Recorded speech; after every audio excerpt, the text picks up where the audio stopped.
안녕하세요. 친절한 양약사입니다. 오늘 이 시간에도 지난 시간에 이어서 류마티스 관절염 환자분에 대한 이야기를 나누려고 합니다. 그 젊은 여성분과 좀 비슷한데 60대 여성분이시거든요. 그런데 조금 이분도 굉장히 많은 약들을 드시고 계셨는데도 이 통증이 가라앉지가 않는 분이었어요. 꽤 오랜 시간 제가 관리를 해드렸는데 최근에는 너무 기쁜 소식이 있어서 제가 그 말씀을 좀 같이 나누려고 오늘 준비했어요.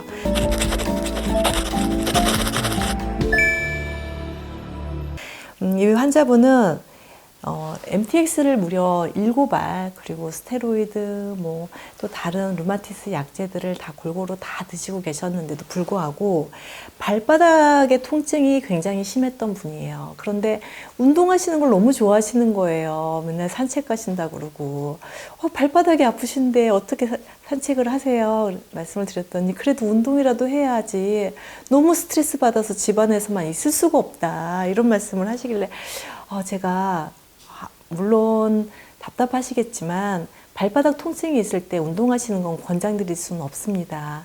물론 병원에서는 운동하세요 이렇게 말씀을 하실 거예요. 그런데 이제 그 말의 의미는 사실 이게 희귀난치성 질환이잖아요. 그렇다 보니까 평생 가는 질병인데 평생 운동을 안 하고 살 수는 없잖아요. 그러니까 어느 정도 통증을 감수하고 약물로 조율하면서 또 운동도 그냥 하시라는 말씀을 드리는 거고, 제 입장에서 말씀을 드리면 저는 좀 적극적으로 잘 관리를 해서 좀 완해 상태까지 가시는 것까지를 저는 계획을 하고 있기 때문에 거기에 필요한 모든 운동이나 불필요한 것들은 우선 차단하고 나중에 좋아지시면 얼마든지 또 운동하실 수 있는 그런 미래에 대한 꿈이 있기 때문에 저는 운동을 하시지 말라고 말씀을 드리는 거예요. 조조강직이 굉장히 심하셨고 오후까지도 그 강직이 풀리지 않은 상태셨고요. 그리고 눈 건조증도 있으셔서 거의 한 3년째 눈물을 계속 달고 사셨다고 하시더라고요. 그리고 장 상태가 변비도 있으시고 장 상태도 굉장히 안 좋으셨던 것들을 여러 가지 말씀을 해주셨어요. 그런데 제가 앞에서도 많이 말씀을 드렸지만 류마티스 관절염 관리를 하다 보면 그 활막 관리, 연골 관리를 하기 위해서, 그리고 골 밀도의 관리를 하기 위해서 콜라겐과 미네랄을 함께 같이 드리거든요. 그리고 염증 관리하기 위해서 오메가3를 드리잖아요. 그런데 이 오메가3와 콜라겐이 눈 건조증에 굉장히 좋아요. 그래서 그거는 같이 함께 동반돼서 좋아지실 거라고 말씀을 드려서 최근에는 인공 눈물 안 쓰시고 잘 생활을 하고 계신다고 말씀을 해주셨어요. 한 10년 정도 전에 이제 진단을 받으셨고, 처음에 진단을 받으셨을 때는 류마티스 인자가 193이었다고 하셨거든요. 그런데 점점 상승을 해서 이제는 300 이상. 그러니까 300 이상이라고 표기가 되는 거는 이제 그 검사실에서는 300 이상은 검사가 안 되나 봐요. 그러니까 표시가 딱 300에서 딱 끝났는데 300 이상까지 상승을 계속 조금씩 류마티스 인자가 증가되는 상태였고요. 그리고 중간에 또 이런 분도 계세요. 코로나나 이제 이런 바이러스, 대상포진 이렇게 감염된 이후에는 또 이 류마티스 인자가 또 증가가 되거든요. 그래서 또 그런 부분들도 코로나 걸리시고 나서 또 부종이 좀 심해지면서 수치가 또 오르락내리락 했던 것도 말씀을 하셨어요. 그러니까 아토피도 마찬가지고 류마티스 이런 자가 면역 질환들이 우리 몸에 바이러스가 침투가 되면 우리 몸의 면역 상태가 굉장히 활성화되잖아요. 그래서 면역 상태가 활성화돼서 바이러스 균하고 싸워도 좋은데 자가 면역 질환 환자분들은 활성화되는 것 자체가 또 문제가 될 수 있거든요. 활성화되면서 류마티스 인자까지 같이 증가가 되는, 그래서 그렇게 좀 오르락내리락을 할 수 있는 상황이었고 이분도 그런 케이스였습니다. 처음에 제가 뵀을 때, 상담을 시작했을 때 CRP가 0.2, ESR이 25였어요. 그리고 류마티스 인자는 300 이상이었고요. 다른 분들에 비해서 그 전주에 말씀드렸던 분에 비해서는 ESR이 그분은 120이었는데 25 많이 낮죠. 그런데 이분은 사실 증상에 비해서 약물을 굉장히 많이 드시고 있는 상태였기 때문에 약물로 이거를 수치를 누르고 있는 상태라고 봐지기도 하고요. 또 한 가지는 이 수치가 통증을 그대로 반영하지 않는다는 또 사례이기도 합니다. 그러니까 ESR이 한 30대 정도 갔을 때도 전주에 환자분 같은 경우는 나 통증이 거의 없어요 라고 말씀을 하셨는데, 이분께서는 20 정도밖에 안 되는데도 굉장히 통증을 호소를 하셨거든요. 그러니까 검사 수치와 이 통증의 이 상관관계는 분명히 비례는 하지만 정비례하지는 않습니다. 그리고 환자분들마다 느낌이 많이 다르다고 생각을 하시면 되시고요.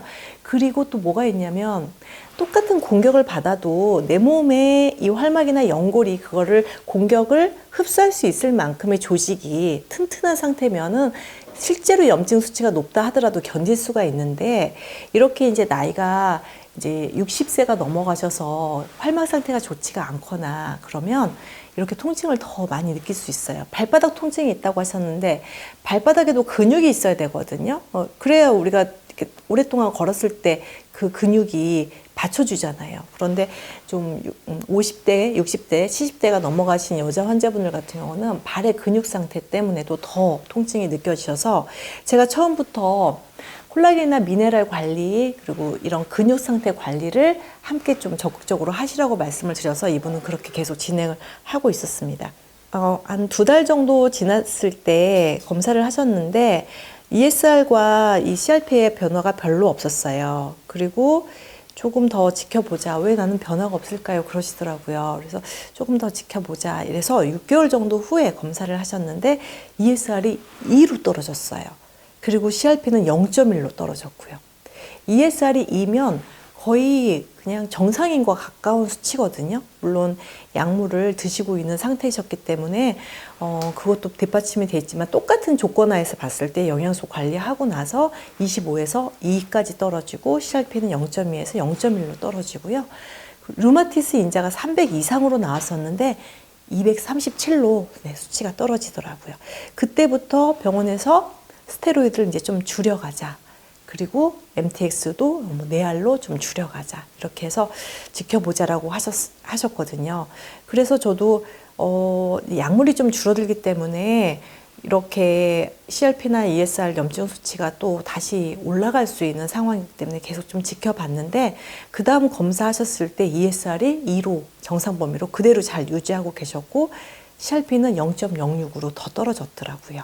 근데 류마티스 인자는 260으로 다소 올라가는 걸 볼 수가 있었습니다. 꾸준히 관리하셔서 한 1년 정도가 지났을 때도요, ESR이 2로 유지를 잘 하고 계셨고, CRP도 정상 범위 0.08로. 그런데 여기서 특이한 사항은 류마티스 인자가 156으로, 초기에 300 이상이었기 때문에 뭐 반절인지 반절 이상인지는 모르겠지만 어쨌든 수치상으로 반 이상으로 떨어졌습니다. 그래서 이분께서 이제 컨디션이 많이 좋아지신 거예요. 아침에 조조강직은 살짝 있긴 한데 오후에는 거의 없다. 그리고 이제는 걷기에도 힘들지 않다. 그런데 저한테 뭐라고 말씀을 하시냐면, 성지순례를 한 17일 정도? 2주가 넘는 성지순례를 계획하고 계신다. 이런 말씀을 하시는 거예요. 그래서 제가 그게 가능할까요? 이게 성지순례라는 게 아주 건강하고 젊은 사람들도 정말 너무 힘든 일인데, 그렇게 하루에 10km 이상씩을 계속 걷는 그 일정을 잘 생각해 보셨으면 좋겠다. 이렇게 말씀을 드렸는데, 아니다. 굉장히 긍정적이시고 유쾌하신 분이세요. 아니다. 내가 좀 아프더라도 다녀와서 내가 좀 관리를 하더라도 나는 이걸 꼭 하고 싶다. 지금 아니면 기회가 없을 것 같다. 이런 말씀을 하셔서 그렇게 또 의지가 강하시니, 그리고 난 지금 너무 괜찮다. 그래서 성지순례를 떠나셨어요. 영양제를 가득 싸가지고 떠나셔서 가셔서 어떻게 지는지 정말 궁금했습니다. 네, 돌아오셔서 연락을 주셨어요. 나 잘 마치고 돌아왔어요. 그러시는 거예요. 그래서 아니 발바닥 어떠세요? 괜찮으세요? 그랬더니 아이고 발바닥은 괜찮았는데 성당에 들어가서 어디에 걸려서 그냥 완전 끄덕 넘어지셔가지고요. 양 팔목이 골절이 되신 거예요. 이태리에 계셨을 때. 그래서 급히 병원을 가서 기부스를 하고 팔목이기 때문에 정말 아무것도 움직일 수 없는 상태에서 굉장히 불편하게 지내셨다고. 그리고 나서 이제 바로 귀국을 하셔가지고 병원을 가셨는데, 이제 주변에서 같이 가셨던 주변 분들이 지금 60 넘어서 골절되면 이거 몇 달 가는데 어떡하냐 너무 걱정을 많이 하셨다는 거예요. 그런데 2주가 지나서 한국 병원에 와서 기부스를 열어보니까 골절 상태가 상당히 많이 좋아진 상태로 붙어가고 있다고 그렇게 말씀을 하셔가지고, 아니 어떻게 이렇게 빨리 좋아졌냐고 병원에서도 그렇게 말씀을 하셨다고 그러고, 이제 이분께서도 그래 이제 몇 달 고생하겠다 이렇게 생각을 하셨는데 어떻게 이렇게 빨리 좋아질 수가 있죠? 이렇게 말씀을 하시길래, 지금 제가 아까 말씀드렸던 콜라겐과 미네랄 그리고 오메가3 이 세 가지 제제를요, 골절될 이후에 관리를 잘 하시면요, 어린 아이들은 이 조골세포라고 하죠. 뼈를 만드는 세포가 굉장히 발달돼 있거든요. 그런데 나이가 60대면 그게 안 돼요. 파골세포, 그러니까 골을 파괴하는 세포만 그 활동을 하지, 조골세포는 활동력이 완전히 줄어든단 말이에요. 그런데 이렇게 왕성하게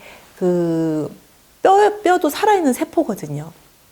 충분하게 오메가3 넣어주고 콜라겐, 미네랄 충분하게 넣어줬더니 이 골절된 부분들이 빨리 회복되고 그 이후에도 많이 붙었다고 한 달 후에 그렇게 또 연락을 주셨더라고요.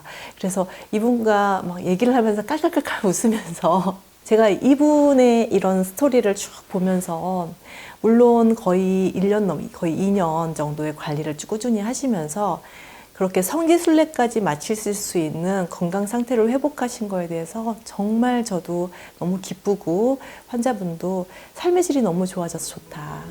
방 안에서 노년기를 정말 다 마칠 뻔했는데 이렇게 즐겁게 생활해주게 해줘서 저한테 또 고맙다는 말씀도 하시면서 훈훈한 마무리를 했습니다. 오늘 이 시간 또 류마티스 환자분들께 저는 또 희망의 메시지를 드리고 싶어서 이 시간 준비했습니다. 경청해주신 여러분 감사드립니다.